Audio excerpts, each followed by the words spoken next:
দাম বাড়ার মাত্র ২৪ ঘন্টার ব্যবধানে দেশে আবারও কমল স্বর্ণের দাম। বিশ্ববাজারে স্বর্ণের দরপতনের কারণে ভরিতে ৪,৪৩২ টাকা কমানো হয়েছে বলে জানিয়েছে বাংলাদেশ জুয়েলার্স অ্যাসোসিয়েশন বাজুস।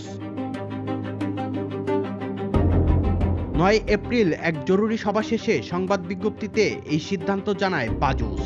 এর আগে ৮ এপ্রিল সকালে স্বর্ণের দাম ভরিতে ৬,৫৯০ টাকা বাড়ানো হয়েছিল। নতুন দাম অনুযায়ী সবথেকে ভালো মানের অর্থাৎ ২২ ক্যারেটের প্রতি ভরি স্বর্ণের দাম কমে দাঁড়িয়েছে ২,৪৭,৯৭৭ টাকায়। ২১ ক্যারেটের ভরি ২,৩৬,৭২১ টাকা, ১৮ ক্যারেটের ভরি ২,০২,৮৯৫ টাকা এবং সনাতন পদ্ধতির স্বর্ণের দাম কমে হয়েছে ১,৬৫,২৭৯ টাকায়।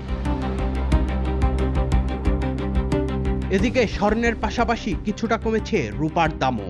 ভরিতে ১৭৫ টাকা কমে ২২ ক্যারেটের রূপার দাম হয়েছে ৫,৭১৫ টাকা। বিশ্বজুড়ে ভূরাজনৈতিক উত্তেজনা, কেন্দ্রীয় ব্যাংকগুলোর স্বর্ণ ক্রয় এবং নিরাপদ বিনিয়োগের প্রবণতার কারণে দীর্ঘদিন ধরেই স্বর্ণের দামে ঊর্ধ্বগতি দেখা যাচ্ছিল। গত বছর বিশ্ববাজারে স্বর্ণের দাম ৭০%-এরও বেশি বেড়েছে। চলতি বছরে এখন পর্যন্ত দেশে ৫৪ বার স্বর্ণের দাম সমন্বয় করেছে বাজুস। এর মধ্যে দাম বেড়েছে ৩১ বার এবং দাম কমেছে ২৩ বার।